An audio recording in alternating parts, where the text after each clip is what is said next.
রাবণের নাম তখন রাবণ ছিল না, সে তখন ছিল বিশ্রবার পুত্র দশানন। দশানন ছিলেন দেবাদেব মহাদেব শিবের একজন অনেক বড় ভক্ত। তিনি সবসময় মহাদেবের পুজো করতেন, কিন্তু তার এই ভক্তি আস্তে আস্তে লোভে পরিণত হয়। দশানন চেয়েছিলেন যাতে মহাদেব সবসময় তার সাথে থাকেন। দশানন তার অতি ভক্তিতে এতই মগ্ন হয়ে গিয়েছিলেন যে সে ভুলেই গিয়েছিলেন যে মহাদেব শুধু তার আরাধ্যা নয়, বরং পুরো সংসারের মহাপ্রভু। তার এই সংসারে আরো অনেক কাজ রয়েছে। দশানন তার ভক্তি নিয়ে চললেন কৈলাস পর্বতের দিকে। সে কৈলাস পর্বতে গিয়ে মহাদেবকে আহ্বান করার চেষ্টা করলেন, কিন্তু মহাদেব কঠোর তপস্যায় লীন ছিলেন। তখন দশানন ভাবলো, মহাদেব আমার ডাকে না আসলে কি হবে, আমি মহাদেব এবং মহাদেবের কৈলাস দুটোই আমার সাথে করে নিয়ে যাব। ধীরে ধীরে সে তার সবটুকু শক্তি ব্যবহার করে প্রায় পুরো পর্বতটাকে উঠিয়ে নিল।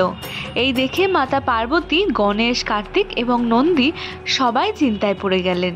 তখন মাতা পার্বতী মহাদেবকে ধ্যান থেকে ওঠানোর চেষ্টা করলেন। মাতা পার্বতীর ডাকে মহাদেবের ধ্যান ভাঙলো, আর তখন মহাদেব দশাননকে থামাতে ধ্যানের আসন থেকে পা নামিয়ে ডান পায়ের বৃদ্ধ আঙুলটি কৈলাস পর্বতে রাখলেন, যার ফলে অতি ভর সইতে না পারায় দশাননের হাতের আঙুলগুলো পর্বতের নিচে চাপা পড়তে লাগলো। তখন সে গভীরভাবে রোদন করে উঠল।